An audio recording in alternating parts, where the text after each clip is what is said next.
big topics, big ideas, and practical policy solutions. This is Leaders on the Frontier with your host, David Leese. Well, a warm welcome to everybody. It's September the 5th, 2024, and we're delighted to welcome all of you to this program today. I'm really excited about the topics that we're talking about and excited about the opportunity to have this discussion with our special guest today. And before I introduce the Honorable Dan McTeague, I did want to share with you my sincere thanks to you, our audience, because it's amazing how we get so many comments from right around the country and around the world. Last week, you may recall that I had, I think, a very engaging discussion about the status of Venezuela and what's going on there, its history, and where it's at now. It's a very important historic time for Venezuela as they look at how do they come together peacefully in light of the incredible scale of electoral fraud in that nation and the prospect of the continued governance of tyranny in that nation. So, it's interesting. As you may know, I certainly do appreciate history and all kinds of background. And I thought I'd share with you kind of an interesting smile because this recently I looked at some historical tidbits, and one of them was on August the 27th, back in 1955. Have you wondered where the Guinness Book of Records really came from? Well, it's fascinating. It was published in association with the Guinness Brewery in Ireland as a book to settle disputes in pubs. Wow, what a brilliant idea. Who knew? Did you know that? Anyways, the Guinness Book of Records associated with the brewers of Guinness and that incredible family that owned that firm. It's also interesting that on this day, in September 5, in 1774, we had the first Continental Congress met in Philadelphia. You may remember they had a number of congresses that came together, the colonies to our neighbor to the south in the United States, as they struggled with their relationship with the imperial power of Britain and their concerns and grievances with King George III and that governance. And of course, we know the rest is history as it led to the American Revolution. The other thing I came across this week is an interesting word for the day. It's called chicanery, which is, the definition is artful, deceitful trickery. The scheming politician wasn't above using chicanery to win the election. Wow, is that apropos today? Imagine that, the coincidence of that. So today we're going to talk about the agreement that was made just yesterday by the leader of the NDP, Jagmeet Singh, saying that the agreement with the Liberal Party, the governing party, the Prime Minister, is at an end. It's done. So let's dive into that. What's the significance of that? So with me here today to talk about that, as well as many other important issues, is our regular guest, the Honorable Dan McTeague. He is a great friend, and he's the president of Canadians for Affordable Energy. You may have seen him or heard of him right across the media from coast to coast. So a warm welcome to you, Dan. David, it's a pleasure to be here once again, and thank you for that great introduction. Well, Dan, it's I can think of no better person to kind of peel the onion on these issues, because you have quite an experienced background, including as a member of a Liberal cabinet going back years ago under the Prime Ministers Jean Chrétien and Prime Minister Paul Martin. So you've seen a lot over the years in different domestic portfolios as well as in foreign affairs. So, and we're really interested to hear your perspective. So what do you think about that announcement that the deal is dead between the NDP and the Liberals? Help us understand what's going on? What do you think? Well, I think for Jagmeet Singh, the writing was on the wall. And I think the most effective wording by the Conservatives really stuck and stung. Calling him Sellout Singh, I think, really hurt the NDP brand, and in particular himself. Based on that alone, that Mr. Singh decided, along with his party, that it was time to heave ho, at least give the perception that they were not going to be in league with the Liberals any longer, and prop them up, despite, lots of controversy, a budget that seems to be out of control, an economy that is dwindling in terms of its ability to keep Canadians happy, and the promise of affordability. He has failed on so many fronts that he now has the moniker of the three S's. That's sneaky sellout Singh, because there's no way he's going to engineer an election which he knows the polls say he will be either badly defeated in, dropping to 15%. He'd be lucky to get 10 seats, or another poll which demonstrates that he might actually pole vault ahead of the Liberals, who are at 21%, but still the way of the efficiency of NDP voting in certain ridings means that they may actually wind up topping the Liberals for third spot, while the Liberals drop to fourth spot. I've looked at this for some time. In fact, I'm going to be in a debate next week with my good friend Stephen Ledrew and a few others at the National Club in Toronto, and I'm going to make the argument the Liberal Party as we know it is dead. I thought it died about 10 years ago, but that aside, I think it's still, the day is still young, and there may very well be news that the Liberals and the NDP may find a way to unite in the next election and maybe not have candidates run in selective ridings. And this comes on the heels of the national director of the campaign, Jeremy Broadhurst, who I worked with many years ago, now admitting that the Liberals cannot win, Trudeau cannot win, therefore he is resigning as director. That's more shocking news coming out of Ottawa, and I think you're going to see it. It's going to lead inevitably to a much earlier election than October 2025. Okay, there you've heard it from the Honourable Dan McTeague. I'm talking with him as a former parliamentarian, Liberal insider, but also the president of Canadians for Affordable Energy. So we welcome your questions to Dan. There's a chat here. We'd love to hear from you. We've got a number of hellos. Matthew says hello to you, Dan. I believe he's in Winnipeg.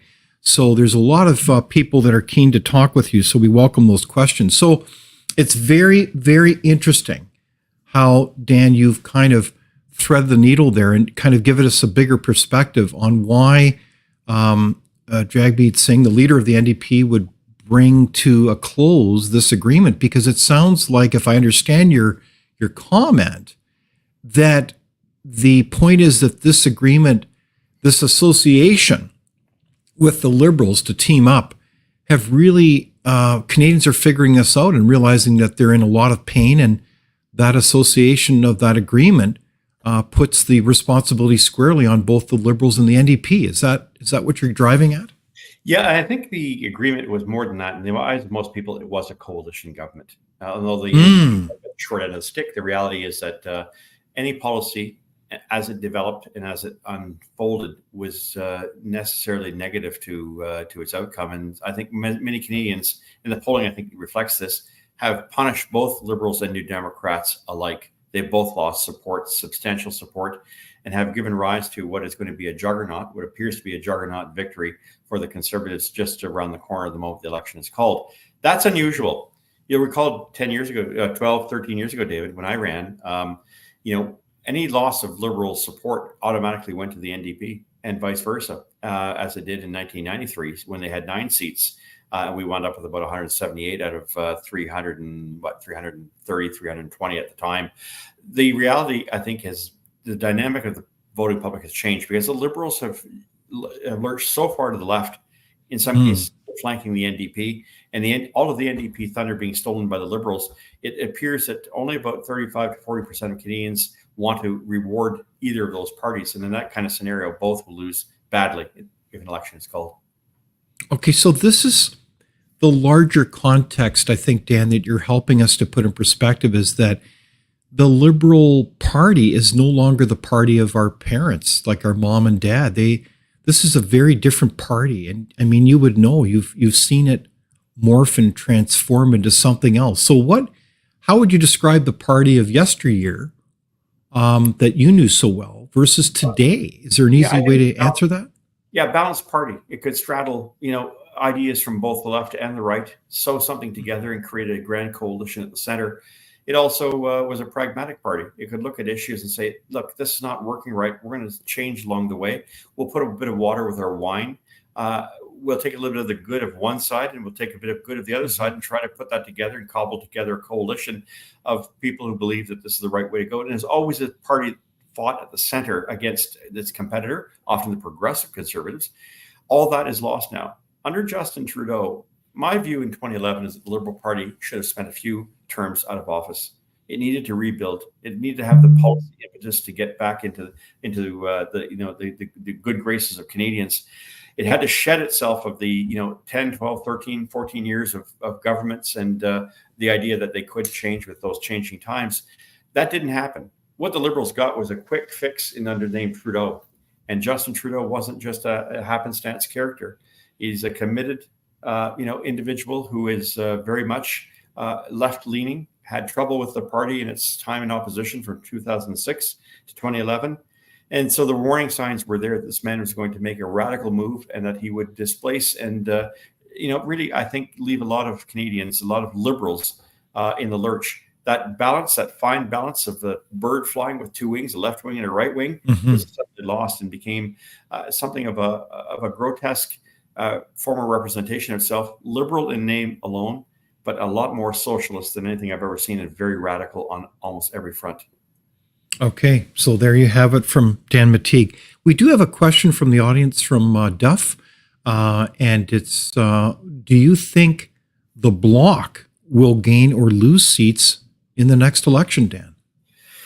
I think the Bloc will increase its support in that province, but only to the extent that the battle for the Bloc is with the Liberals. It's not with the Conservative votes. And increasingly outside of Montreal and outside of certain regions, it is the Conservative growth that is remarkable, not the Bloc growth.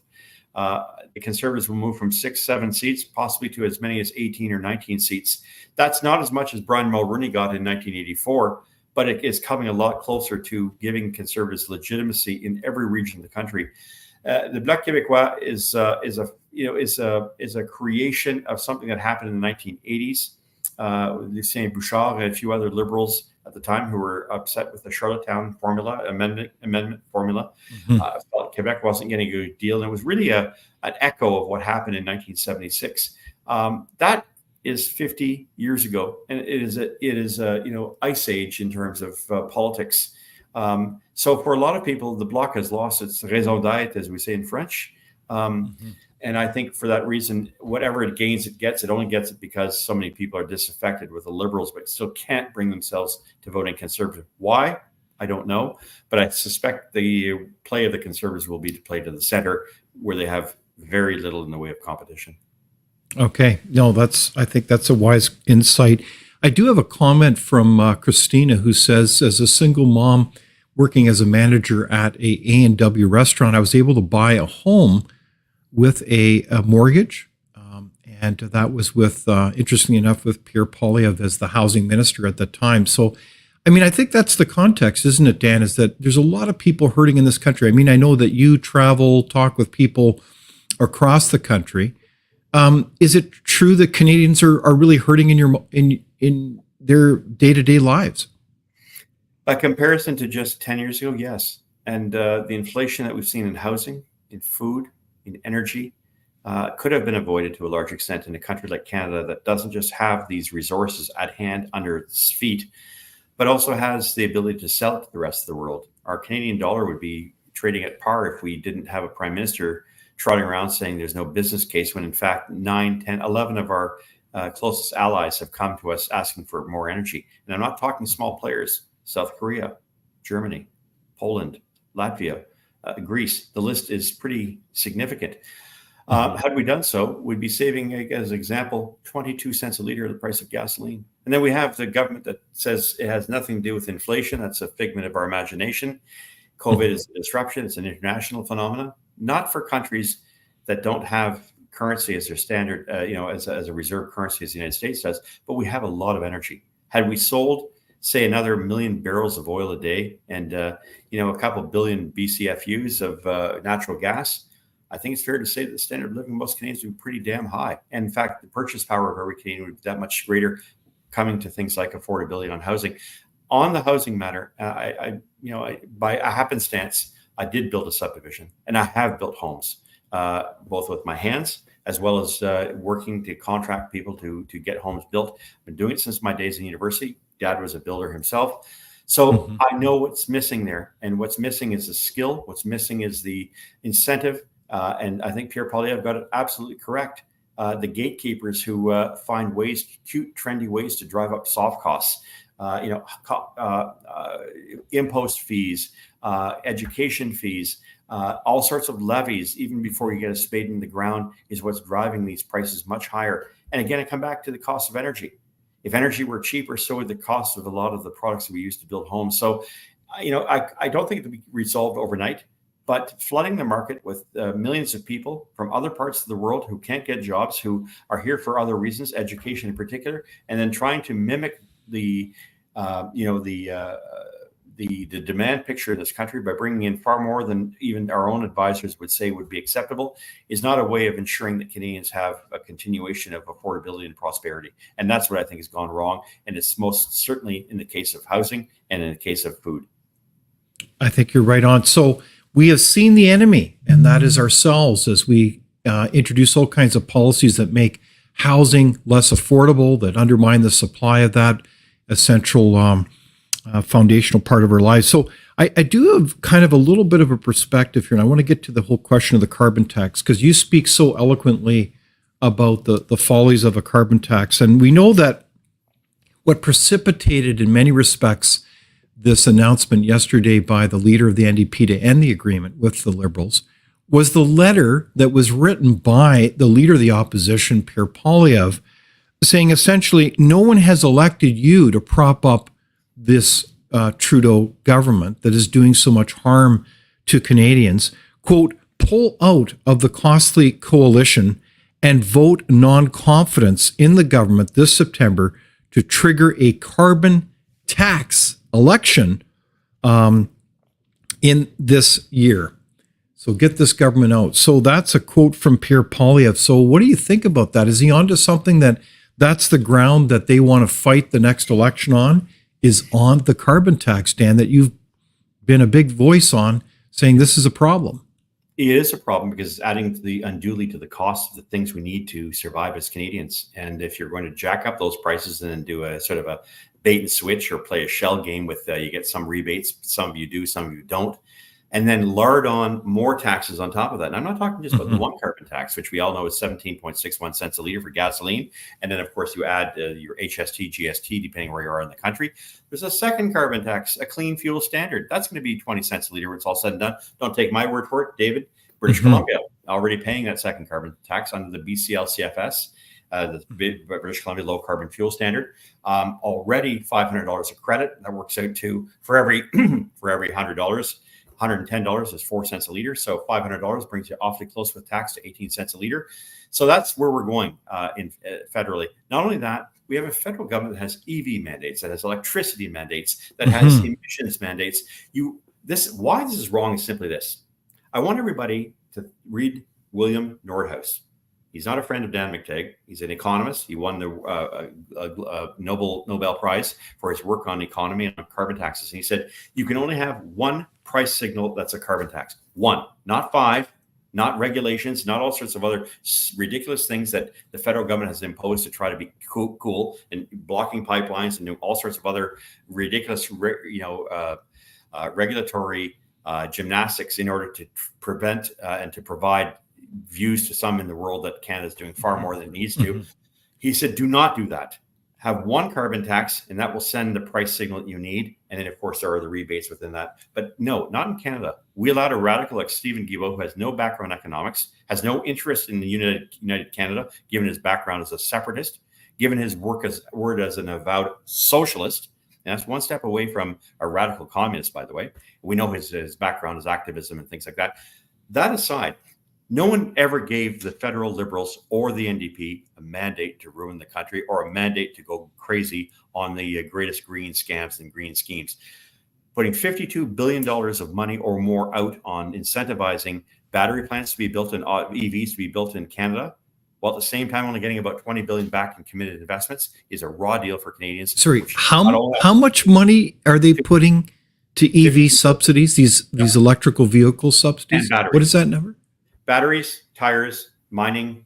The federal government has already tallied up, according to the parliamentary budget officer, $52 billion. That doesn't include $52 billion. Now, some companies are saying no. Ford basically said, go pound sand. Ford down the street from where I am here in Milton Oakville basically said, no, we're not building EVs because we're losing $100,000 every time we build one of these things. So, no matter how many subsidies you want to give to us, it just doesn't make economic sense. At the end of the day, a lot of people don't want these things. The majority of people don't want these things. So Stephen Guilbeault, Justin Trudeau, and Jagmeet Singh want you to drive something that is not designed for Canada. It might be designed for California, but it sure as heck isn't done for, take your phone, leave it out in the cold in -20 in Alberta for a couple of hours and see how long the battery lasts. The same dynamic, same technology, same principle, same physics applies to electric vehicle, battery vehicles. There's a reason why they are not for all applications. They're certainly foreign to what Canada needs, and it's not going to save the auto industry in Canada.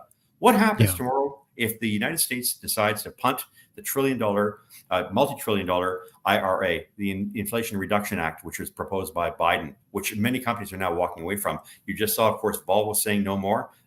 Yesterday, Volkswagen trouble in Germany, Ford in Canada saying no, in the United States as well. And in the Chinese, we're saying to them, you've had advantage, you got a labor advantage, you got a technological advantage. We can bring these vehicles in cheap, but no, we want to put major significant tariffs on, the likes of which China will respond by cutting off our canola supplies, hurting farmers. This is a very bad idea. The longer it goes on, it demonstrates the extent to which this Liberal brand of government did not look before it leapt. Okay, there's so much to look at there, what you said, but I think what you've summarized, Dan, says that we've got a lot of decision making that's going on here, policies that are impacting Canadians in their day-to-day lives. That is really no wonder a lot of people feel anxious, quite frankly, about their future of this country. I mean, we should be the wealthiest, freest, most prosperous nation on the face of the planet here, and yet we're subsidizing EV production at, you said, $55 billion a year. I mean, this is insane. And so what you have is also this carbon tax, which is going into all kinds of aspects of our lives here, everywhere you turn. In fact, I just spoke to a friend yesterday who's retired, and he said, I get my natural gas bill for my house, and his bill was only $30, but the taxes were 3 times as big. And then another friend told me this morning, because I was relaying this story because it's so absurd. He said he has a friend who's got an empty house here. He's rebuilding it because his renters unfortunately trashed the facility. And would you believe what happened was his tax on his housing natural gas bill was $5, but the tax was $78. I mean, this is insane, Dan. This is really impacting Canadians every day, isn't it?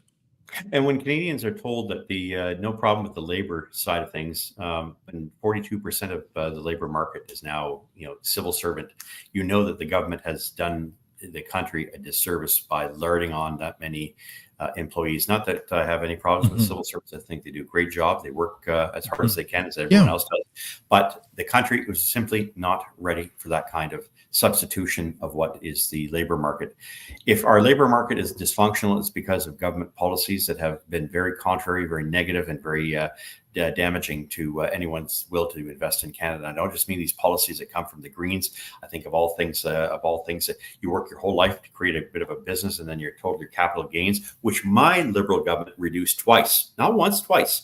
Because we knew that would be the key to getting people employed, and that we'd get the economy stimulated. So it's a slap in the face to Liberals like myself, real Liberals. And by the way, I go back to 1974. I can tell you that a lot of Liberals that are sitting in the House of Commons today got their first crack at being a Liberal in 2015, and that was it.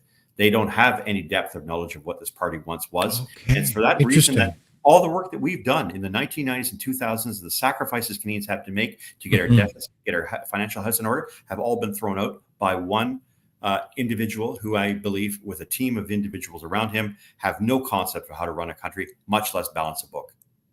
Okay, so that's a great insight, Dan, in the sense that you've got a number of people in charge here that don't have that depth of background and history, especially given the incredible experience of wrestling the deficit a number of years ago to the ground, because that was impacting our debt to GDP ratio is going to overwhelm the country in terms of financing the size of the debt.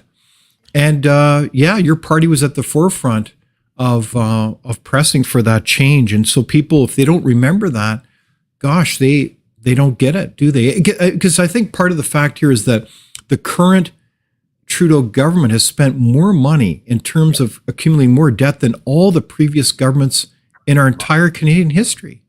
It's a very dangerous situation. It's very dangerous because it puts us in a situation where our capacity to be flexible, to respond to the needs for certain programs are completely out of whack. We have a government right now that believes that it can spend with abandon, and it does so because. And let me not just talk about government. Let's talk about some of the financiers. Let's talk about some of the credit rating agencies. I'm thinking here of Dominion Bond Rating Services, Fitch's, and others who have basically said, no, Moody's.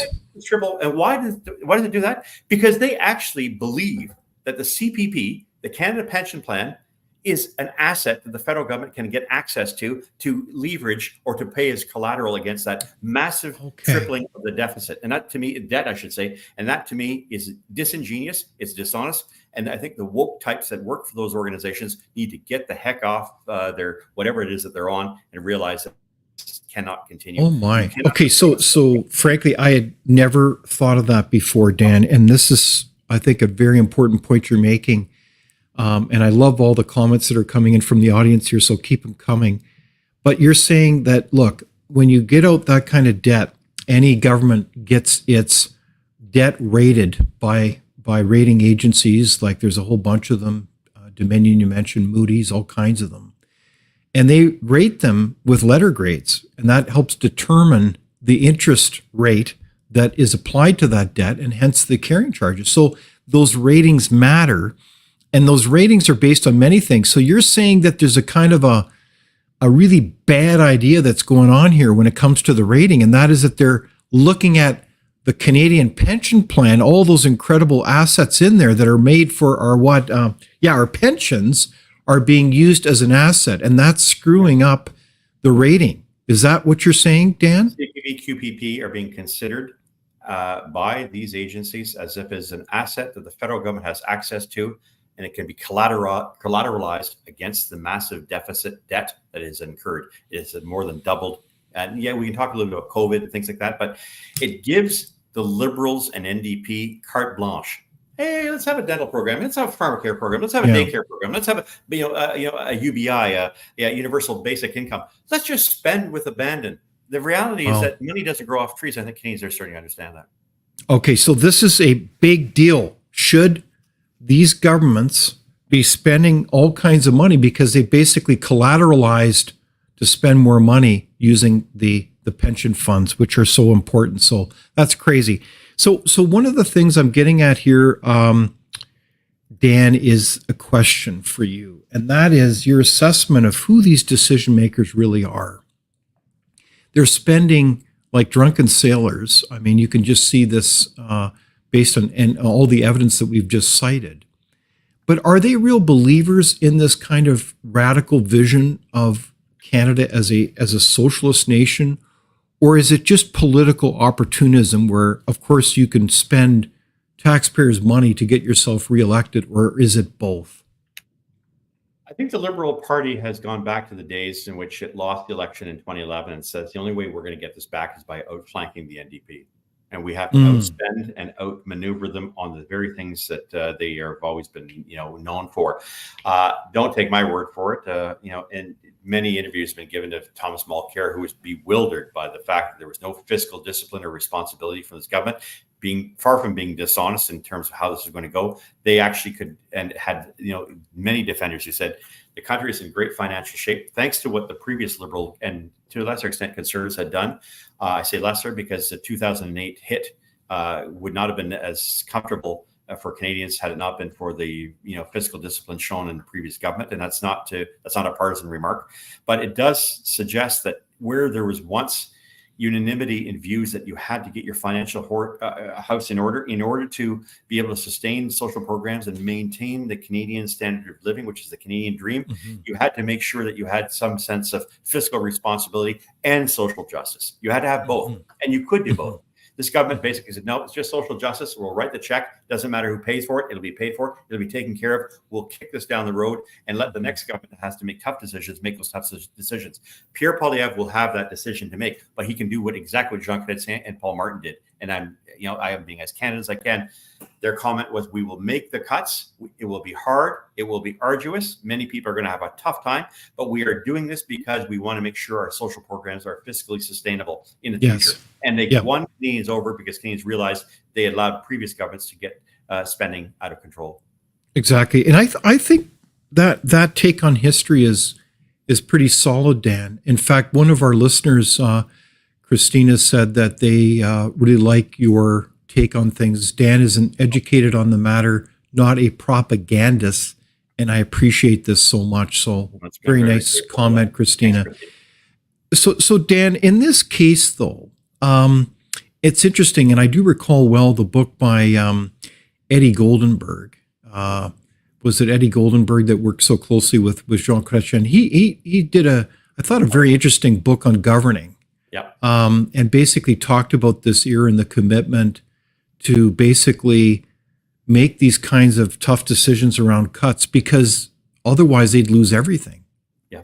I think that's your point, isn't it, Dan? It is. And I think Goldenberg said that when he wrote the book. I'm not sure if the book was called How It Works, or, How It Works. Yes. How It Works. He's right. And he was a guy who saw it far closer than I did.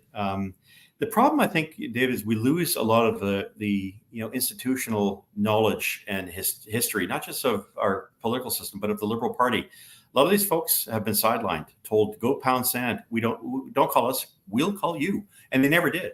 So, a lot of people a little older than me who were smarter than me basically said, listen, we're going to stay on the sidelines. We're just walk away and retire and look after our family, our grandchildren. I can't do that because I have young children and I have very, very young grandchildren. And I know what's going to come around if this government doesn't turn, if our parliamentary system doesn't demand it quickly. I like the way you think, Dan. Let's think of the kids, the next generation. So one of the questions I have, and you alluded to this a few minutes ago, is that you think that so this ending of the agreement between Jagmeet Singh and the Prime Minister isn't as simple as just a kind of a head fake. It has some implications that there could be an earlier election. I mean, the leader of the opposition, Pierre Poilievre, is basically saying, you need to go on the line and basically pull out of this when the House rises, and we need to have an election called. We need a vote of non-confidence because the Canadian people cannot stand this government anymore. It's doing too much harm, too much pain on the Canadian people. So what do you think? Is that the real test, though, to ending this agreement, is that Jagmeet Singh will actually say on a very important issue, we're not sure exactly what that would be, but do you think that non-confidence vote could happen, Dan? Yeah, I think it's going to happen. It'll happen over a scandal. Any one of these scandals can erupt into something far bigger than what we saw. I'm not just talking about Sustainable Development Canada and Sharon and other issues that have come of that, but there are many, many loopholes that we can look at, and scandals that are just on the periphery, which have been really dumbed down or voted against by New Democrats or Bloc, both a combination of one or the other, which has really prevented the full understanding of what has transpired. I think any one of those issues could make 2006 look like a Sunday school picnic. That's when, of course, we had the Gomery inquiry and the scandal, the sponsorship scandal, which brought down my government under Paul Martin, and so anything like that is now fair game. And I don't think you have the confidence that you once had. Jagmeet says, I won't deal with matters of non-confidence. But if something comes up that is, scurrilous and that is objectionable, and there's plenty out there that they can choose from, I don't see how this government can last more than 3 or 4 months. I think the die is cast. There will be. It'll be sooner than October of 2025. I suspect that we're 50-50 between now and Christmas, and I think 100% between now and next June. Okay, so very interesting. So you're hearing it from Dan again, 50-50 perhaps in the fall, and then 100% moving past the new year. Okay, so there you have it. That's a very interesting comment. What are your comments? What do you think about Dan's analysis that the likelihood of an election has really radically gone up here? Because Jagmeet Singh has gone on the public record now trying to disassociate himself with this current Liberal government. So he's kind of cornering himself and positioning him. Now, what about questions like, did the by-elections that are coming up here in Winnipeg and Montreal, does that play a role in this? And does that mean that Jagmeet Singh thinks he's vulnerable and say, well, let's take that riding in Winnipeg? What's your sense of that? Well, that was Bill Blakey's old riding. That's Transcona. I'm from Yes. Winnipeg, so from Matthew at the beginning. Thank you. It's good. Oh, I didn't know that, Dan. Okay, yeah, cool. born and bred. So, but I can say that is one that the NDP would like to hold. I don't think it's likely. And if any one of those two ridings does not go the way in which it was prior to the election, it's just more indication that what happened in St. Paul's riding in Toronto was not a one-off. It is very much an indication of just how upset, angry Canadians are. They do want that change. We've always talked about who's got the big momentum. Clearly, the Conservatives. There's no doubt the Conservatives will get greater votes in both those ridings. The extent to which it affects the outcome has yet to be seen. My view is that they will likely lose both ridings, although Montreal may be a little closer for the Liberals because there's always that sort of downtown Montreal core that will always stick with its own. I do believe that the election in Winnipeg, though, is up for grabs, and it could be potentially a game changer if either NDP or Liberals don't gain it. Indeed. So again, another barometer, just like that riding St. Paul's in downtown Toronto. That really did that surprise you? Those outcomes there? Yeah, it did. I thought the Conservatives were going to come close and give the Liberals a bloody nose, but I didn't think they were going to win it. And it goes to show the extent to which downtown Toronto riding can fall to a Conservative, a fortress, if you will. These are not ridings that are known for dropping, in favor of anything but the Liberals. I think the writing is on the wall. The very fact that Jeremy Broadhurst, who I've worked with, has today announced that he's willing to leave because they can't win, has to be a suggestion. I think the next shoe drop is that although he says he won't, I can't see any way out of this for Justin Trudeau. He's now lagged in the polls for 15 straight months, and it appears it's getting worse. At 21%, if Angus Reid is to be taken at face value, that means in a tough election, the Liberals could drop to 16%. That would yield them less than 25 seats in the next election. So I think it's game over. It's doom or gloom for the Liberals. They have to choose their poison. It's time for a refresher. Okay, well, so gosh, it looks like the game is up here. By the way, we have a lovely comment from Michael Wayne saying principled information. Thanks for putting this on. Thank you, Michael. So let's dive a little bit into the House and the state of the polls here, because you've alluded to the Angus Reid poll that just came out. So just to put it into perspective, we have 334 seats in the federal House of Commons, and the Liberals had a minority government of 154 seats. So they obviously made the agreement with the NDP to be able to join hands and really effectively rule through that agreement. But it was interesting that your aside, Dan, was very interesting. The perception that it was really a coalition government. What did you mean by that? Well, I think if you look at the way in which politics is now starting to unfold, and by the way, I'm kind of fixated with 338 seats, not 334. Yes. But if I'm to understand how I think Canadians have, made a pretty significant shift here. I think there's unanimity in the minds of most Canadians. The mind is made up. It's time for a change. And I think for Justin Trudeau, the chances of the Liberals surviving almost inevitably will be if he can manage to stay on and hold 25 seats, or if the Liberals can cast their lot with a new leader and come up with maybe 45 seats or 50 seats. At this point, it's everyone for themselves. It's political lifeboat ethics, and you've got to do whatever you can to survive. At this point, I think the more likely event will be Liberals and New Democrats potentially, shaking hands and crossing arms and saying maybe it's time for us to work together. We do, after all, agree on so much, and much of what we're going to be. Now, the question is, what did the Liberals campaign on? Dental care wasn't their idea, nor was pharmacare, nor was daycare. These are all NDP ideas that Liberals stole and implemented and with no price or financial limits, apparently. I think it's going to be very difficult for the Liberals to try to distinguish themselves from the NDP and vice versa. And that makes this election almost a slam dunk, which is why everyone's waiting as patiently as they can to prevent an election from happening, because they know the inevitable is just around the corner. Okay, well said. So just before we dive into the polls and some other many interesting associated questions, you've mentioned about Pierre Trudeau, and I mean this in a very sensible way. Yeah. But surely a leader would surround themselves with good advisors that tell them not just what they want to hear, but the good, bad, and the ugly.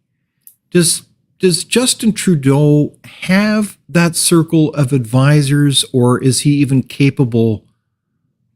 I don't mean this personally, but is he capable of hearing that? I mean, surely when he's going around, I mean, there's this famous clip, I think, just from this past week, where he's having this discussion with, I should have almost included that clip, where he's talking with a steelworker, and it's just like he's talking to a brick wall.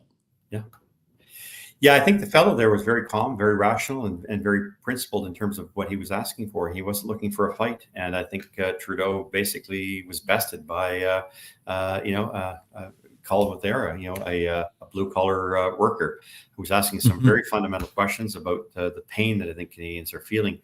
And it's not even a question of empathy and saying, hey, here's the donuts, why don't you go have one, which I think is kind of ridiculous. But to not be able to suggest an alternative and that there is a way of gripping this, I think it goes to the extent that the Liberal Party under Justin Trudeau surrounded itself with sycophants and people who were not prepared to provide policy input or had the acuity to provide the in-depth knowledge of their portfolios or areas of policy interest, much less the backbone to express it both in caucus.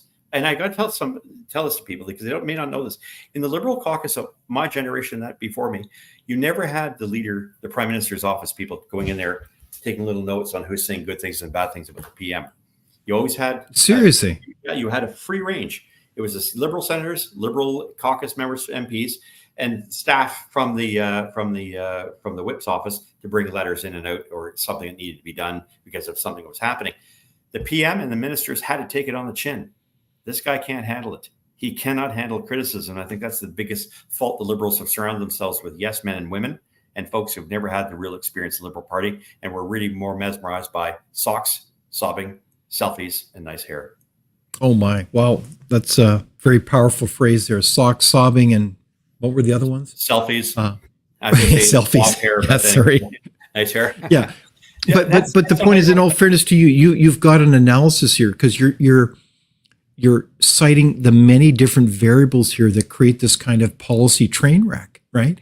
It's a combination of skills. It's a combination of having a team that knows the history, the background, can even identify what is good public policy.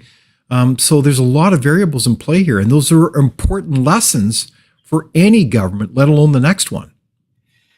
It is. It's important to have leadership qualities, and even in difficult times is when you need it ever so much more. But you've offended everybody. No one has any commonality with this government. Very few, except for those who may have been hired by the government. There are very few people out there that are willing to defend it, save and except those who are sycophants or have received direct funding from the government, either for green projects or for, dare I say, even some media. It's not, the perception is now so deep and so thorough. There's nothing that can turn around this potential train wreck. I think it's inevitable. They're going to, they're an immovable, or they could say a quick speeding object on the way to an immovable object. And it's going to be very, very messy for the future of the Liberal Party and the NDP. I think both are going to suffer enormous consequences, and they'll be very negative for years to come. Well, let's look to the future here then by looking at the recent poll by Angus Reid. Just to clarify for the record, This was a poll by Angus Reid. As I'm looking at the data, it was taken between August 29 to September 3. That was the period, and some 1,237 respondents. So it looks like a pretty solid poll. The Conservatives came out at 43%, the Liberals at 21%, the NDP at 19%, the Bloc at 10%, and of course Green at 5%, and the PPC and other at 1% each. So I think those are pretty stunning poll results. I haven't seen that kind of result in a while. It seems like it just keeps trending downward for the Liberals and the NDP. So is that the basis in which you think the Liberals could end up with, well, golly, how many seats could they be left with potentially, Dan? Did you say 20 or so? 25, 30 seats if they're lucky. I mean, you go to an election with 21. In 2011, we went in with 24, 25%. We went up to 17, 18%. There could be an accretion in terms of the numbers as more comes out. Remember, the government can't defend itself during election period. It doesn't have the ability to do the spin. All it can do is, suffer the slings and arrows of what it has done as a government. And if the NDP is not playing ball and protecting them anymore and playing defense or playing interference, no one's going to speak for them. They may not like the Conservatives, but the Conservatives are not the issue. After 10 years, you can't blame the Conservatives for anything. And you can assume that you don't like certain things they're going to do and say, but it becomes a little maudlin for someone to go around and say, I don't want to vote Conservatives because I know that they're going to be this way. What if the Conservatives actually take up the room that was once occupied by the federal Liberals? That's what scares me as a Liberal of 30, 40 years, going back that long, that we have been so willing to rebrand the Liberal Party in the virtue of Justin Trudeau into the far left, that we've left a legacy of never wanting to get back to the center again and believing that the center has actually shifted to the left. It hasn't. People aren't that way. If you go in Quebec, for instance, my mom's home province, and I am French Canadian, so I have no difficulty in talking and learning and hearing from people. Yeah, outside of Montreal, the Liberals are dead, and that it was never. I mean, that was a case many years ago. The Conservatives have a lot of potential in that province, and as they break into Quebec, a stronger Liberal Party could actually push back the Bloc, with the Conservatives winding up holding the bag, winning more than their fair share of seats than they thought. Okay, so that's very interesting that the polls are certainly a very significant part or snapshot of the state of public opinion now. But I think what, Dan, the point you're making is that strategically the bigger picture is the Liberals are pushing them in such a radical far left orbit that is kind of beyond what most Canadians can even relate to. So this could be an existential moment for that party. Is that what you're getting at? Well, they could find new religion and say we're going to get our fiscal sanity back and go back to the way the former Liberals were and start bringing all sorts of advisors to help them. But I think, it's a Humpty Dumpty event for the Liberals. It's too late. A Humpty Dumpty event. Doesn't matter who's there. It's going to be hard to put things back together. I mean, I am an expert in places like consular affairs and energy. I can't see how there would be a path towards Liberals redeeming themselves on the questions of affordability, which I've been warning Canadians about since 2015, not because of the Liberals, but because of what the Liberal Party had proposed and was willing to do and to compromise and to sacrifice in order to virtue signal its green credentials.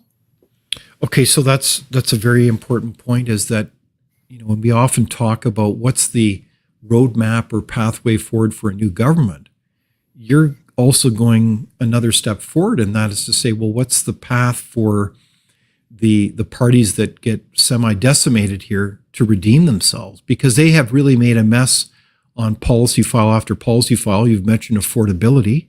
They've driven a life for Canadians that is unaffordable, and they've been the primary cause as they've spent too much money. I mean, inflation isn't caused by you, the consumer, or the producer. It's caused by too much darn spending by a government. Yeah. And then on energy, they've had a war on Canadian energy. So what's motivating this war on Canadian energy? Dan, help us understand this. Ideology, and maybe it's my experience with Jean Cadet St. Paul Martin. Basically, when I wrote a report back in, I don't know if I have a copy of it around here, probably do somewhere, in 1998, taking on the oil industry. It was actually take on the downstream, that is the refiners and the gasoline retailers, and to look at restoring competition there. Both Paul Martin and Jean Chrétien approached me and said, listen, whatever you're going to do, understand that that the big prize for us is not to worry about that, but we are more concerned about, what would happen to the country's finances and our ability to make ends meet if suddenly we found that we were attacking the oil and gas sector in the downstream, that is the production and distribution side of oil and natural gas. I said, it has nothing to do with that. I mean, live and let live, let them do their business. They're not happy with me, I'm not happy with them, but I have no quarrel with that. They are the main reason when they're producing. And I want to say this to some of our left-wing friends who may not be aware of this.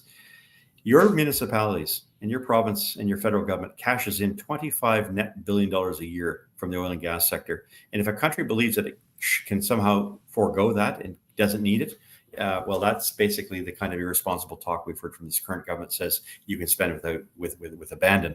I think it's pretty clear that Canada could have easily gone to 30, 35 or $40 billion as it increased its exports to our willing partners in the G7 as well as other G20 members. G20, something that the Liberal government created, Paul Martin's ideas way back 15, 20 years ago. I think that's where our greatest strength lie, and it's where we could possibly rescue this country. But if we don't start selling stuff the world wants, the world is just going to walk by us and leave us stranded with debt and with a desperate situation on the social front.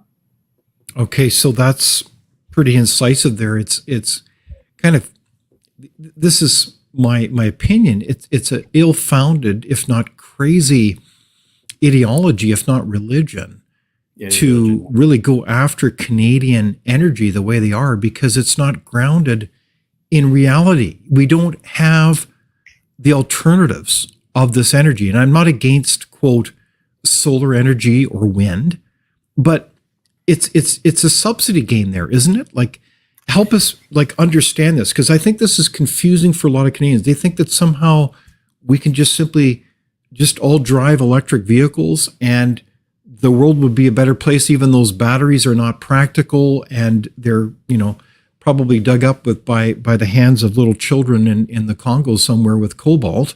I mean, this is I'm not trying to be coy there, but there's a lot of problems with creating a dependable, affordable, reliable stream of energy.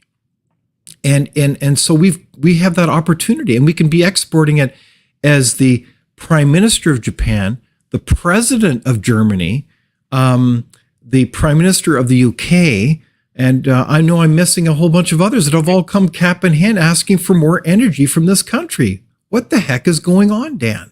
Yeah, it comes down to the decision of one man and one party that is completely captivated by radical ideas that somehow Canada is responsible for any type of weather changes. And I can't put it any more blunt than that. If I brought back this narrative that we see today from this government to my caucus in 1993, Justin Trudeau, Stephen Guilbeault, and most of his caucus would be lined up and punted right through the end zone. And it said they're mad, they're sick, they're weird, they have no business being in Parliament. But kidding. Here we are, a country with some of the largest provable reserves of energy in the world, saying to ourselves, no, we're going to provide hydrogen. Got news for you. No real hydrogen can be done. Other countries know how to do it, and it takes twice the amount of energy to produce 1 unit of hydrogen. So, we've been down this road, and we subsidize everything under the sun. What is critical, though, and we have to understand, is not just the amount of money that we're spending that we don't have. It's that organizations that push this continue to exist within charitable status, which doesn't allow any type of audits, no oversight as there was in the past. You're a charity, prove you're doing charitable work, not trying to do political advocacy on the side. And don't, like some institutes in this country, climate institutes as an example, get 55 million bucks from the federal government and then polish their apple every time they say something about the environment, about climate change. That, unbelievable. Is scandalous. And it's money that comes from that 25 billion bucks, ironically, made for by the oil and gas sector that's fighting hard to remain and to maintain its relevance in North America. Mm-hmm. Anybody who thinks what we have is not necessary, I can tell you, having worked several years with Gas Buddy in the United States, most U.S. refiners took the past 20 years, spent billions of dollars reconfiguring their refineries to heavier slates of oil. Why? not because it was cheaper at a discount, but because you can do more with heavy oil than you can with light, tight shale oil. So Canadians who think that the world doesn't want our oil are deluding themselves, and really part of that very radical, very fringe, religious type fervor that prevents any type of openness and rational discussion. They're basically operating from a perspective of magic and make-believe, and they're doing untold damage, not just to Canada, but to its future. So well said. So I'm speaking with Dan McTeague, Honorable Dan McTeague, who's a former parliamentarian, Liberal insider, but he's also the president of Canadians for Affordable Energy. So Dan has lots to say, lots of wise insights here. So we continue to welcome your questions, and we have a lot of them. One of the questions that you've actually spoken about, Dan, I have noticed this in conversation, and this is a question from Donna Morris, who says, how can electoral integrity be returned, e.g. no cheating? Is there cheating in our electoral system, Dan? Come on. Is there foreign influence? Well, I think there is foreign influence that's been suggested by people like from Sam Cooper at the Bureau to various organizations that are there to provide insight about the intelligence and, of course, the interference, high levels of interference, not just from China, but from other countries as well. Look, I think we can't be Pollyannish about this. We do know that this has happened. We have not been willing to go as far as to, name names, but we do know that there are dozens of compromised members of parliament, perhaps ministers or senators. All this really means is that there is plenty of room for oversight, and there is even greater room for allowing the RCMP to do its job, as opposed to making it a political lackey that basically only responds apparently to when it's in the federal government's interest. I think we should have an organization committed, determined to root this kind of stuff out. And when evidence is provided by whether it be whistleblowers or by good civil servants who are doing the right job, these things should be investigated, and these people should be brought under prosecution. Look, it's not easy to be a public official. It's another thing to take that immunity, that position, and to abuse it to the detriment of many Canadians out there who work very hard to ensure that we have a government of integrity and that their money is being spent in a way that has meaningful impacts, not just for themselves, but for society as a whole. Right on. So, Dan, a related question then is, do you expect anything to come out of this whole foreign interference inquiry? No, but I think it will come next year. And perhaps this is what Mr. Jagmeet Singh has to be looking at. Maybe he does think there is something there that doesn't allow him to stay with the Liberals and protect them as he has done up to now. It's not just the House of Commons and votes. It's also what happens on committees. Quite often, the NDP has served really as an opportunity for Liberals to ensure that they always have that extra vote so they can shut down or they can shoot down any potential motions that look to investigate. Where there has been investigations, there's been significant concerns about the misuse of public funds. And this makes the Gomery stuff, the sponsorship scandal, look like a Sunday school picnic. I mean, frankly, I've never seen a government almost daily come out and have to face the wrath of the public and accusations that is conducting itself in a way that is totally inappropriate and inconsistent with the nature of a country that prides itself on its integrity. Okay, so let's break this down, because you're right on. This involves the question of integrity in public funds. But this is the point when the NDP leader says we're done with this agreement with the Liberals. A lot, and I believe one of our audience members alluded to this in the chat, a lot of the work of Parliament happens in committee. You know this so well as a former parliamentarian. So isn't that where the rubber hits the road when we talk about this massive scandal? If it's not the Arrive Can app and that nonsense of tens of millions of dollars, or the so-called green slush money, the amounts of money, we're only seeing the tip of the iceberg. So if the NDP call it off with their honeymoon with the Liberals, surely that's where the rubber hits the road in committee. And they say, look, we're going to subpoena people.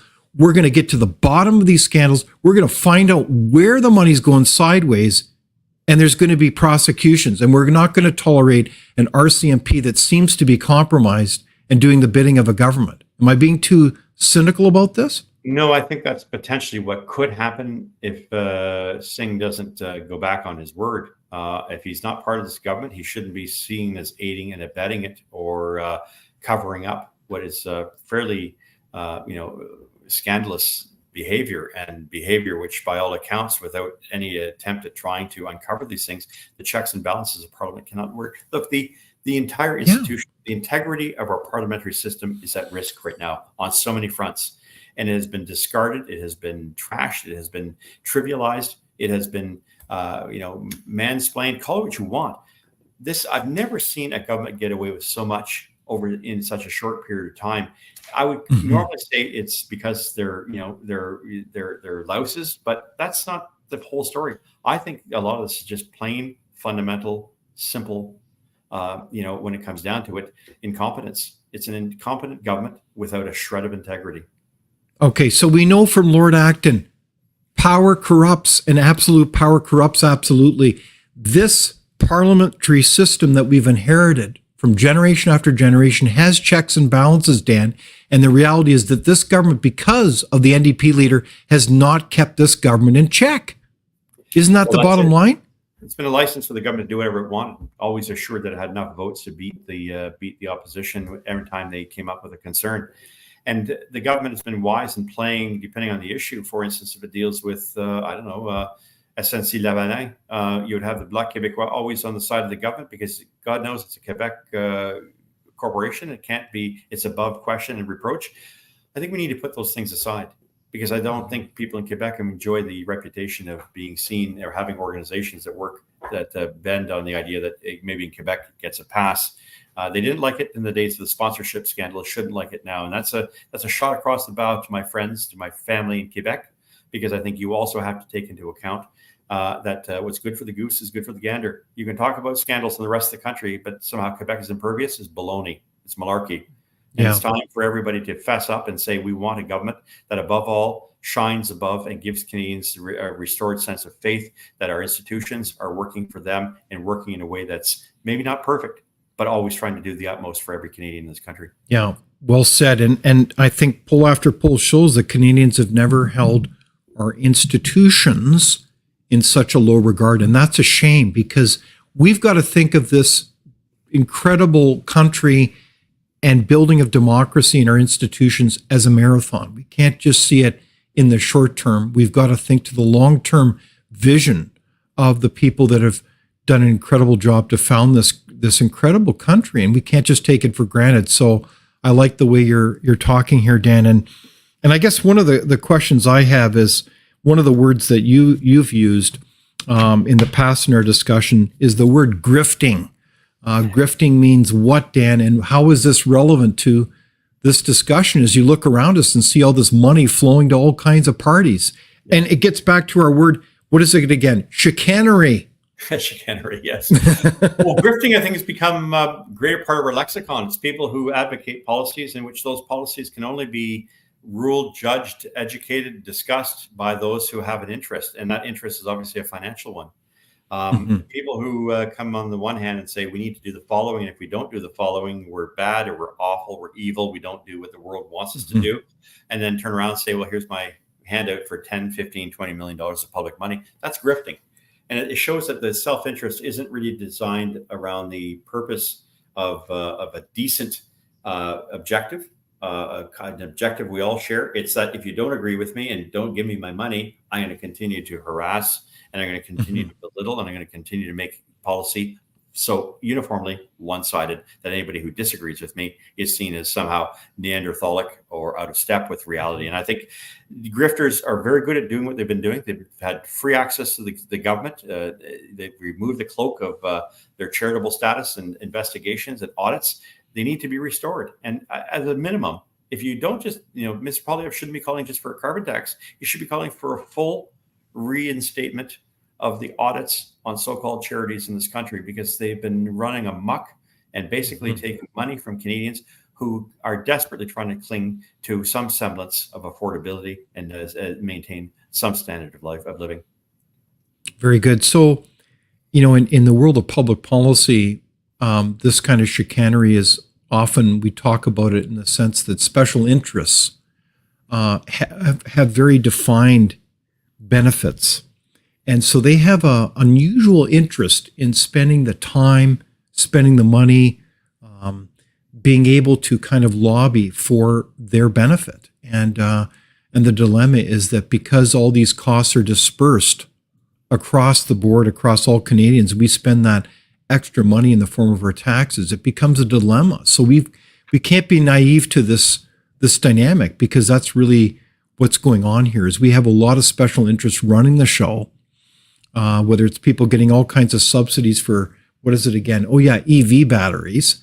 You said, how much is it again? 55 billion. Like, how do you 50 billion now? Yeah.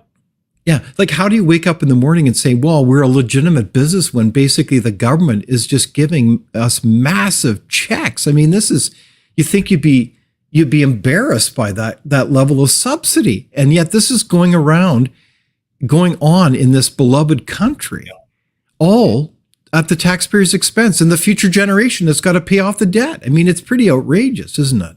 And it hasn't even ended, because in order to get full electrification by 2050, which is what they want from their fallacy of net zero, and let's talk about that, because that's the granddaddy of all this. You're going to have to spend about $2.5 trillion. That's bigger than the Canadian economy in a given year, just to electrify the country. To do what? I mean, look, I no holds barred. I'm holding up a symbol here. It says Ontario Hydro, Pickering Nuclear Generation Station. You'll know that I was a member, part of for Pickering, to commemorate the soft turning of North America's largest nuclear power plant, September 11th, 1965. Okay? Wow. So you don't have to be, you don't have to, all wisdom isn't new wisdom. And, long before it was trendy, we were building clean energy projects, hydroelectric, nuclear, long before anyone else did.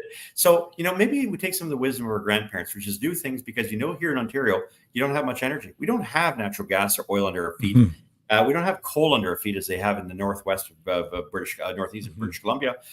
We don't have the kind of, hydroelectric dams that they have in Quebec because of the topography we here in Ontario. So we invented something. And now it's seen as a way of the future because it's clean. Well, and there's still those out there in places like Germany who made the bad mistake of shutting down their reactors. It's cost them about the equivalent of $600 billion in the past 20 years is cost to consumers in Germany. So that's 600 billion euros. So that's about $1.2 trillion. And you wonder why Volkswagen is closing in that part of the world. Look, I think we have to recognize that we do some things very, very well, and the rest of the world knows it's there. We're not going to get there by trying to beat ourselves over the head, but it seems that we have accepted in this country a framework of ideas that is punitive to Canadians, that basically dumps on Canadians, while those who are doing the accusations are filling their pockets with your money and mine, and that is not on. Right on. People should not be allowed to do that. If anything, they should be investigated and thrown in jail. Right on. So one of the comments from Christina is compromised. The word compromised. It sounds like a similar word to chicanery. I think there's just so much for people to digest that it's not possible to go into every aspect and say just how bad things are. But if someone was to do a serious analysis of where we are, where we have been, I think we can't but continue to believe that something has gone awfully wrong. Very much so. Off the rail somehow. In terms of our integrity, have we been compromised? I think that's fair to say. There's always been parliamentarians have been subjected to that. And it's not just this term. It's not the last term. It could be terms in the past. But when it comes to compromise, there's a difference between a country that sees these problems and another country that knows these problems and has decided not to do a damn thing about it. That's the difference between this government and previous governments. No, I think you're right. Can we have the insight, the self-awareness, the action of citizens across our institutions to be able to say we can do better and we need to correct this? Surely that's the sign of a healthy nation. So we'll see if we can do that. So one of the things I'm also curious about is your take on the Conservative Party, in the sense that, are they speaking to the right issues?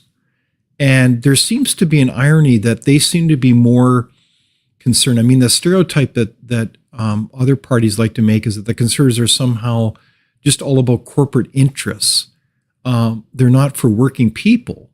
But does that seem to have flipped now, that in fact the Conservatives seem to be leading in the polls because they're seen as kind of the party that actually cares about the working people? Is that your observation as well? Listen, I went after the corporations back in the day, the big pharma, big cable, and big oil. So there is no member of parliament who has a stronger track record on that field than me, and I'll take any new Democrat on that. But let's talk about these corporations and how they've become woke capitalists, how they've been drinking from the green Bible, how they've basically been the ones that are divesting from energy and natural gas and things that they don't like. That these are organizations that have their hands in almost every type of group of interests around the world. And you don't have to just look at, punching in words like BlackRock or looking at Wikipedia files. This is singling out one, while ignoring the others. If I could say one thing to my NDP friends, it's that spend a little less time attacking corporations, because I really don't care about them and they're not friends of mine. They don't subsidize me and I don't give a hoot about them. Start spending more time figuring out how you can help consumers rather than taxing the crap out of them when it comes to capital gains, when it comes to, hitting them hard with higher taxes, lessening, of course, their ability to make ends meet when it comes to carbon taxes that are applied to fuel, that are applied to transportation, the kind of transportation trucks and mining and agriculture that's used to get our food to markets, that drives up the cost of energy, drives up the cost of food. Look, these people are not stupid, but to create this false construct and say, shame on corporations, I can tell you what will happen if corporations decide to pack up and go as entities and people wanting and seeing no opportunity in Canada. There'll be a lot more people out of work and a lot more people facing a very grim future. We need a balance, and that's what's been lost in all of this. Justin Trudeau doesn't understand balance. He's shifted left. The NDP is there with him, which is why they should be, roommates. At the same time, if we lose that equilibrium in the minds of Canadians, what is the central position? Where do we find that word consensus? We've lost that word in its entirety. I grew up on that word in the Liberal Party. You always want to find the common point to bring people together. Yes. Yeah, exactly. So this kind of head fakes, like basically attacking corporations as the evil actors, and not all corporations are good, mind you. Of course, we understand that. That would be silly. But the whole idea that, for example, you're going to go after the grocery stores where margins are around 1%, and somehow accuse them that they're the greedy monsters behind this inflation is disingenuous. Again, we know inflation doesn't come from the consumer nor the producer. It comes from the government itself by spending too much money, period. So don't these leaders understand that? It's just a cynical game, a head fake. Is that what's going on here? Yeah, I think it's really try to find a scapegoat for all the problems in the country. Many of those problems were, of course, self-inflicted, but have a lot to do.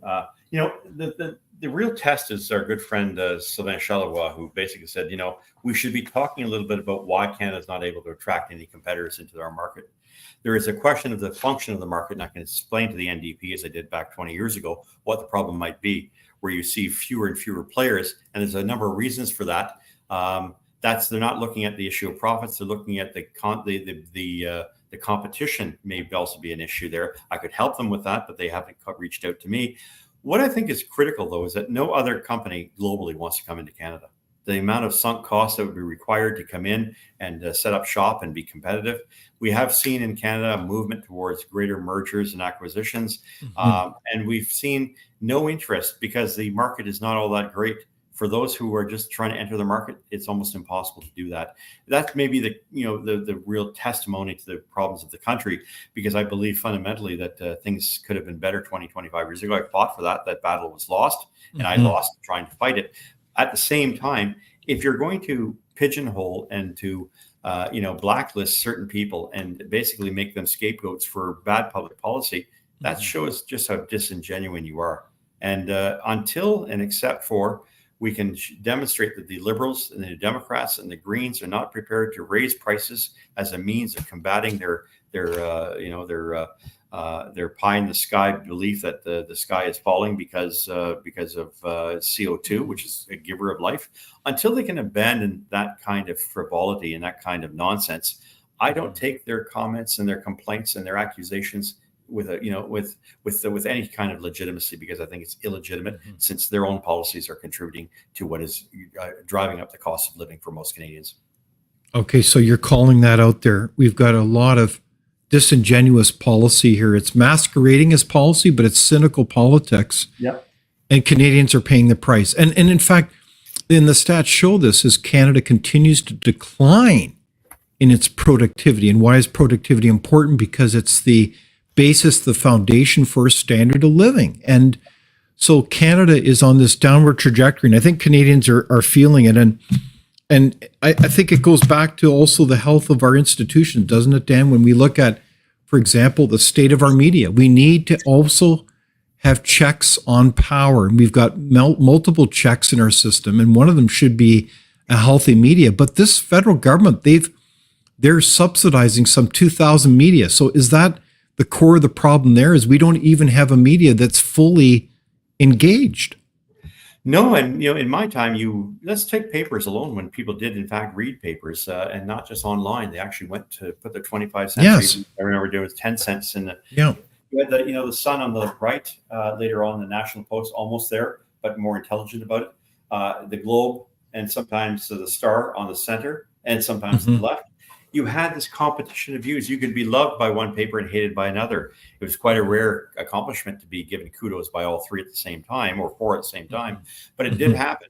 And you always try to find that balance, how to work one with the other, and to make sure that, even that they didn't like you, they at least couldn't disagree with the policies that you're advocating and the sincerity by which you were advocating it. And so I think that was critical in my time working on the consular file. I mean, I would get kudos from the Toronto Star all the way to the CTV, all the way to the Globe and Mail, all the way over to National Post. They didn't necessarily like me because I had the name Liberal beside, but they couldn't disagree with the outcome, which was, at the end of the day, put aside all partisanship and let's try to get these Canadians out of harm's way in another part of the world. That's where I thought our party and our policy and politics were going to go. I couldn't have been more sorely disappointed. We've gone in a completely different biased direction. All right. We've got a question from the audience as well about, what is it called again? Oh, yes, the Canadian Senate. We've seen some very interesting appointments, Dan, as we get to the tail end of our conversation today. And it's been a very animated conversation as usual, Dan, with you, and your insights are so much appreciated. I appreciate that. I believe the question is this: what do those interesting appointments mean by this current prime minister? It sounds like he's loading up with appointments that a lot of Canadians, frankly, couldn't even relate to. He's ignored the elected Senate representatives in Alberta, and he's just loading up the Senate. Is this just all about a roadblock for a future government? Yeah, I think it's understood now that the reason the prime minister is doing this is because the previous prime minister failed to do it, Stephen Harper. And even though it's 10 years and many of those appointments be later in life, they'll have to leave at 75. But when 80% of your senators are so-called independent, but are anything but, and are radicals that represent, the most fringe of liberal support, then I think you have a real problem on your hands, and it's going to create a constitutional crisis in this country, the likes of which I think the prime minister is going to have to either not reopen the constitutional debate, because I went through that not once, but twice or three times. In 1981, when I first worked on Parliament Hill, we had just, by 1982, amended the Constitution. And yes, I was working for a guy named Paul Cosgrove. You can check it out. I think I have a picture of myself back in those days, Yes. up there, and somewhere on my phone. I'll show it to you as I'm doing this. But I think we are looking at a very unique situation in which there will be legislative paralysis. And I really do hope I'm wrong. But that legislative paralysis is based on the fact that we could see a lot of good legislation, meaningful, timely legislation stalled to give the Liberals or whoever enough time to come back into power and to present the government that is trying to change things as moribund, as a government that that can't get its act together, that has failed on a policy front. If that is the case, and that's the intention, then it's certainly working splendidly. And I think Canadians should be alarmed that they're not the institution itself, which I think can and does serve its purpose, But having spent some time watching a Senate block a bill passed in the House of Commons, my own namely, dealing with what's called the Efficiencies Defense and the Competition Act back in 2001, I know full well what the Senate is likely to do. And by the way, I promised the picture. There's 1981, 82. Oh, for Pete's sake, there you are. That's Dan McTeague. Isn't that great? And that'd be in front of the Confederation building for people familiar with the parliamentary precinct. Not great, lots of hair, a little lighter, but still kicking 42 years later. Isn't that terrific? Well, thank you for sharing that picture and also giving us a warning. And let's hope you're wrong about the Canadian Senate and the load up of appointments by the current Prime Minister. Is that an opportunity for citizens to act here and to speak up about that and start speaking with their MPs, writing the Prime Minister? I mean, this is this really something that makes a difference?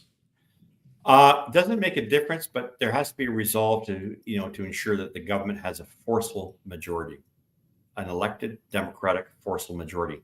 Anything over 200 seats sends a message to that Senate that they were appointed, not elected, and they do not have the confidence of the people. No matter what restrictions exist within our Constitution to prevent that, this is the formula. 7 out of 10 provinces have to agree to it. Quebec probably never will, representing a third of the population type thing. I think it's fairly important right now that we have to be focused on the task at hand. That's to replace this government coalition.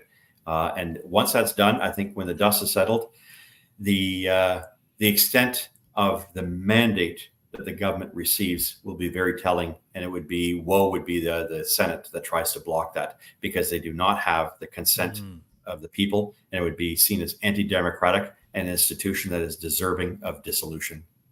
Okay, so big mandates are important. Yep, electoral mandates matter. There's only one way to vote in the next election, and if it was the other, I won't mention names, but whoever is going to change that or oppose that and want to make serial changes to the bad policies that have been inflicted in this country, they are going to need an unquestionable mandate. And I say 200 seats would be that mandate. Anybody who gets 200 seats in this country should and must, by all accounts, have the moral right to proceed. Anybody who blocks that would be seen as un-Canadian and anti-democratic, and that's the way it should be seen. Yeah, no, I think you're right. And the audience is saying, good, encouraging advice. We have work to do. That was Big Christina. Time. So get busy. Okay, so yeah, get busy. So, and speak with your family, your friends. I mean, honestly, you've got to, have healthy discussion with people, because it's almost like as Canadians, we've taken our country for granted. David, one of the things I can tell you with experience is the first challenge we had as a government is no one took us serious. How are you going to undo the big mess the country has inherited in 1992, 1993? Some created by previous Liberals and Conservatives. But we did it. We turned things around. It took a little time, took a couple of terms, but I think we got the country right. We saved the country from dissolving and breaking into 2 or 3 regions. We got the financial house in order. And I think there was some integrity in how we did this. I think Canadians have to show the same resolve, but they also have to show the same patience in allowing a new government to chart a new course that puts them first. And I think over time, the results will be palpable. Right on. So as we wrap things up here, I did want to rapid fire go through the country quickly, because we've got some important provincial elections. One is in BC, one in New Brunswick, and of course, Saskatchewan. Any thoughts on those upcoming elections? We've seen an earthquake in BC politics where the BC United, or formerly the BC Liberals under Kevin Falcon, have folded folded in with the BC Provincial Conservative Party. And it looks like they've got a shot at kicking out the current incumbent David Eby government, the NDP. Well, I think it's a tectonic shift in BC. Of course, I had said the Rustad government Conservative Party was worthy of support, and that Liberals should consider that as well, which of course they have now done. So I can't really speak to what's happening there, but I think anybody who says, 2 parties coming together to beat up the NDP, that's not fair. Well, the NDP did the exact same thing back in 2014, 2015, when they came to power with the help of the Greens. As tenuous as it was, if it's good for the goose, it's good for the gander. Enough on that. I'm worried about Saskatchewan making a commitment to go in full reverse. It's a province that's done very, very well fiscally and financially. That they would Yes. want to turn back and throw Scott Moe's government, I think, is tantamount to insanity. And I would say the same thing for Blaine Higgs in New Brunswick, where I believe his government has acted in the best interests of parents like myself, and to sane Canadians who need to know and to be informed of anything a school or board decides to do. It's paramount that parents have that discretion in any circumstance. Very good. So that brings to a close our conversation, Dan, and I want to thank you on behalf of all of us, the audience, and certainly I want to thank the audience as well. We've had a very engaged set of questions and discussion. And if I had one final question for you, Dan, it would be, where do you see hope for this country? We've been going through difficult times as a nation, as we've suffered under really pretty bad public policies. Where do you see the hope for our nation at this juncture? Reopening ourselves to international trade, I think, is going to be very, very significant. And that's no holds barred. Yes, we will be fair and we will do things in concert with other nations using authority in trade disputes. But I think Canada has to send a very significant message. If the world wants more of our food, more of our energy, more of our fine finished products, manufacturing, the world simply needs to indicate what it needs. And if it happens to be internal combustion engines in my part of Ontario, then by all means, let's do it. If it means, more mining of cobalt in Northern Ontario, great. If it means, that we need more natural gas or oil from Western Canada, or more canola or more wheat, then we can provide that as well. Canadians are very much a can-do nation. And anybody who succeeds in getting more product to the international markets is doing a tremendous service for Canada. We're paying down our debt, and we're restoring that thing that we all take for granted, but we do serves us in common. That's our ability to take advantage of the resources and the ingenuity that we have in this country. I think that's first and foremost. The government has to take a can-do approach to pretty much every request that's made to provide the world what it needs more of. And it needs definitely at this time a lot more Canada. Well, I like the way you think, Dan, as I've said, and I like the way that your message of hope is intertwined with this can-do attitude, the idea that the world does need more Canada. It's interesting that our conversation has covered a lot of ground. It's not just about the inner workings of the political parties and machinations in the House of Commons. You've really challenged us today to think about citizen action, but also how we relate to the world. And therein lies a lot of hope for all of us. So thank you very much, Dan, for joining us. I'm very grateful to be here. Thanks for having me, David. I look forward to doing this again. We will have you back soon, my friend. So on that note, I want to thank, of course, our audience. And we've had an incredible conversation with the Honorable Dan McTeague and also the President of Canadians for Affordable Energy. Be sure to look at their website, and be sure to look also at the Frontier website as you look at very relevant articles and commentaries and analysis about the topics that we've talked today. So please join us next week on the same time, same place on Thursday, and we'll look forward to our discussion next week about these important topics. And please like us and share us. We really appreciate your support and encouragement, as this is very important for our future of our country. Thank you for joining us. Thank you for watching Leaders on the Frontier. We're a nonpartisan think tank. We explore ideas, policy, and practical solutions that can make a difference in the lives of Canadians.